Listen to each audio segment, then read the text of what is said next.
zorionak, erin korritzen, eta gaina eta leki baten lehenengo postua eta zu bigarren postua, zorionak Iñaki. Ni esker, Imanol.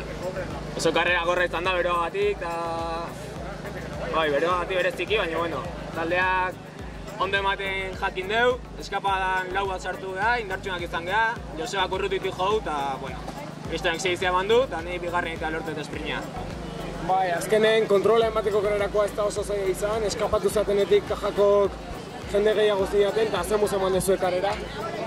Ba, eskapan sartu gehan lehenengo momentutik ikusi dugu oso indartsu gendela, aukera asko denezkala taldea hausteko goraka o nahi genuen bestela azkenen. Eta, bueno, azkenen Josebak zelaien jou, danak elkarri behiragatu dira, eta hoi, goraka gautxi da eta esprinea indartsuna. Herriko lehena izan zera, azkenen beti gustatzea herrian aurren itea, eta ze sentitua hainbeste jenden aurren lehenengo sartzea, eta podiuma azkenen ez dala erresa. Ba, bueno, kristona, azkenen denboraldiko lehenengo podiuma indet, gentxen, osea, ez zinez gai eskatu.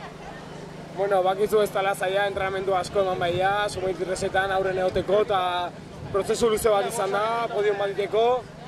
Gorra izan da lehenengo podiuma, baina ikusi zeu oso ondo eritzitzea lameta.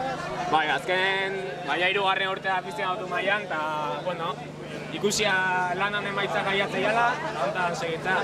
Bueno, ba, bihar mundian karrera, espero deu bihar de bai kajak espektakulo pizkat ematea, eta bihar kontzizioan irabazlea, eskerrik asko Iñaki. Saiatuko, gara,